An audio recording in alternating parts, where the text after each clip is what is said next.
Good one. Time Magazine named Donald Trump Person of the Year. How nice. They see him as a person.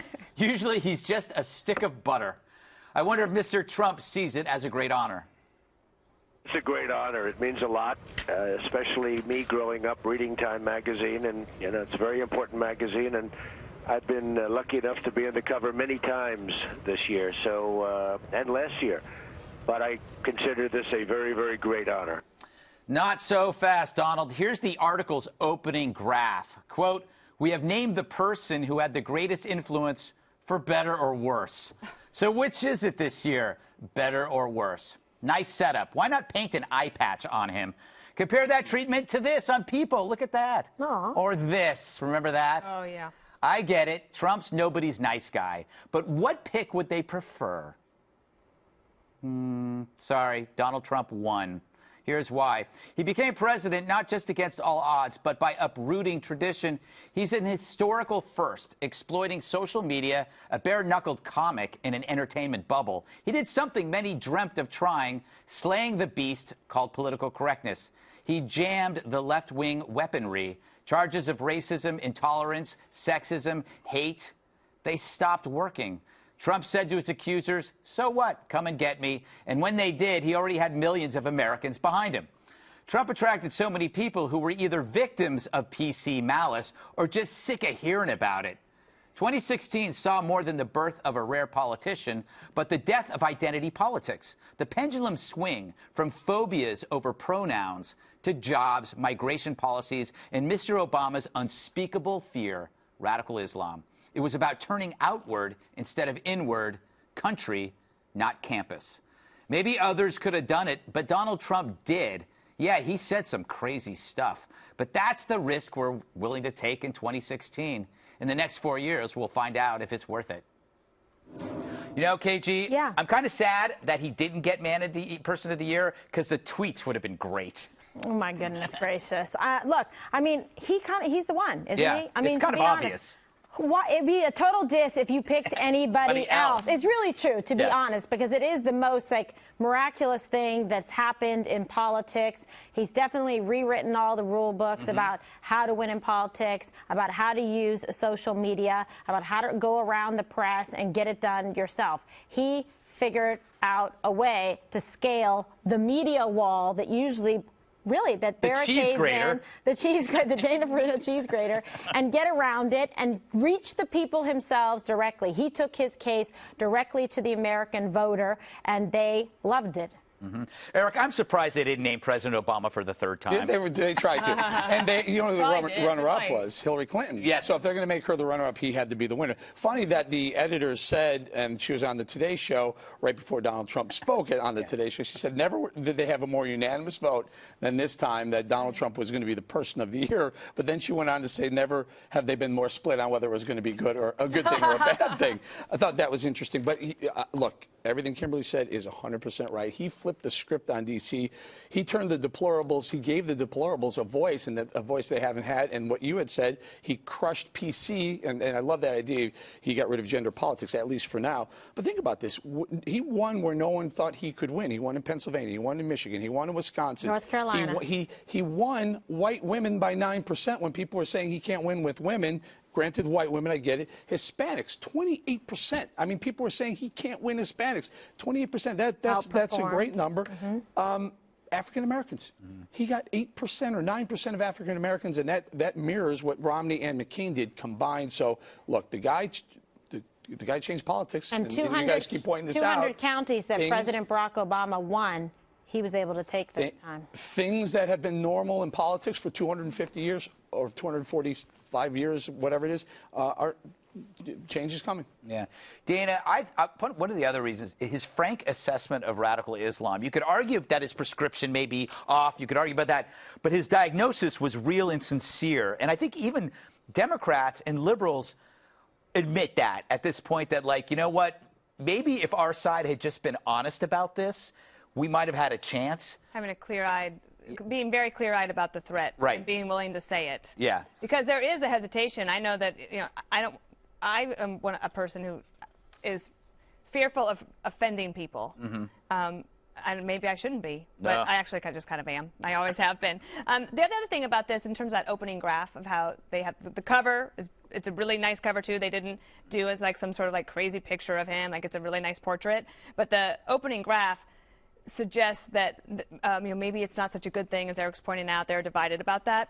But the more that the left paints him as this evil, crazy person, the more his approval numbers go up, because most of the country is saying, I have an open mind, let's wait and see, and they're kind of enjoying this transition period. One thing, Juan, that I don't understand, the press should be kind of happy. I mean, this is not Ted Cruz. This is not a right-wing apocalypse. If you look at the kind of the things that are going on now with trade, social issues, Huntsman being brought up, Donald Trump did what Barack Obama could never do. He pushed the Republicans to the middle. Yeah, well, it's interesting. It's an interesting point, because I think right now the Democrat strategy in Washington is in large part to play along with Trump on a lot of these issues, especially with regard to entitlement spending, Obamacare. Exactly what's Trump willing to do that's not in keeping with what the Republican establishment, Republican orthodoxies have been on Capitol Hill. This will be interesting to watch that play out. But getting back to the Time cover, look, he's no Martin Luther King Jr. He's not Gandhi, right? And of course, Not yet, Juan. I don't think it's coming. Not yet. And I think Clinton, Bush, Obama all were Man of the year they won the presidency, and he deserves that. The thing about it is, when he was asked this morning about being a divisive candidate, because on the cover it says, you know, leader of a divided Can I America. show that? Sure, go right ahead. This is Donald Trump talking about Times accusing him of being divisive. When you say divided states of America, I didn't divide them. They're divided now. I mean, there's a lot of division, and we're going to put it back together, and we're going to have a country that's very well heeled, and we're going to be a great economic force, and we're going to build up our military and safety, and we're going to do a lot of great things, and it's going to be something very special. But to be on the cover of Time magazine as the Person of the Year is a tremendous honor. So, Juan? Well, I think he took it as a tremendous honor. He invited the writer up to his pension as Palace in the Sky, right? But I must say, I think that he magnified divisions in the country, and he's brought a new level of fear and outrage among people.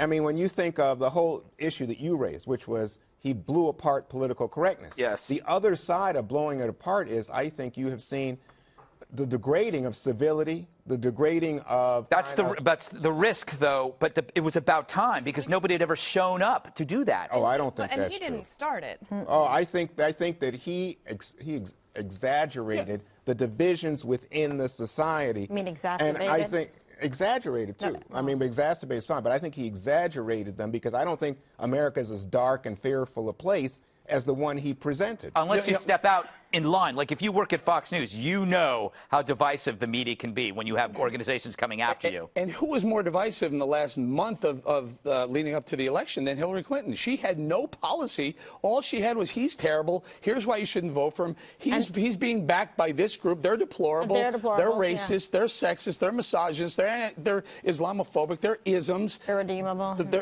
The whole gender, the whole identity politics, that's all she played. She didn't come up with anything that was pro-American, and he did. He kept saying, we're going to make America great again, we're going to bring jobs back, and his message resonated. While she divided, he was, I think his message was, uniting. I think you get lost in the idea that he won, and it's incontrovertible, he won the Electoral College map. But if you're talking about American... I think he won. Lost on me. Right.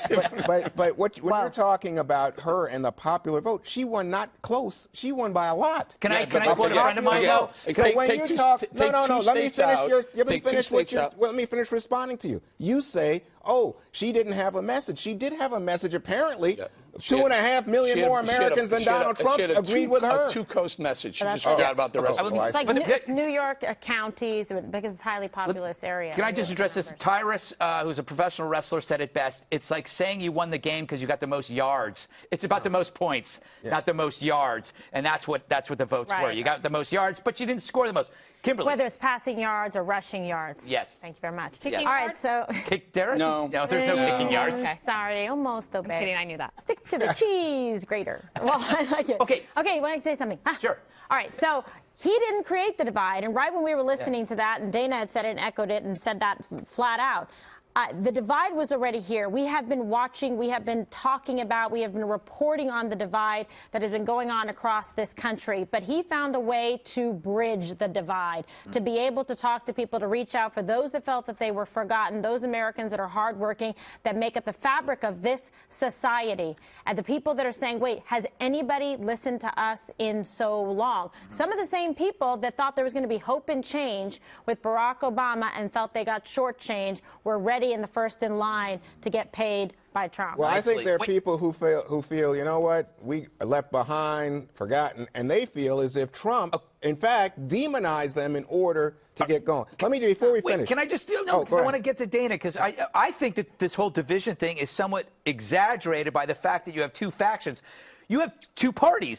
Of course it's going to be divisive when it's over. One side lost. It's built that way. It's built that way. In fact, it's kind of like the smoke that comes out of the chimney. It's the fire are the two parties, and the smoke just reflects what happens after an election. You have one party that loses, one party that wins. It's naturally a divisive feeling, but that's the way it goes. Well, it's polarized, and if I would imagine, and Juan can correct me, but when the Reagan Democrats decided to vote Republican, I mean, there was a similar thing, right? So there was divisions, and then Ronald Reagan was able to get them to vote for him. Then it goes back to, then you got Bush, Clinton, Bush, Obama, Trump. I mean, like, it's a pattern that we see as repeated. But I don't think what he was able to do, though, what he was able to do is see that outsider thing was not only good for him on the Republican side. He saw an opportunity to pull some of those outsider voters who are sick of the establishment on the Democrat side and pull some of those Bernie Sanders voters. I haven't seen the number, but I think he probably did better among Democrats than maybe the last few Republicans. I would certainly think better. No? I don't know. I could be wrong, but my guess would be that Trump did better among Democrats than Romney did or McCain did. Probably. And that was probably the reason why he won.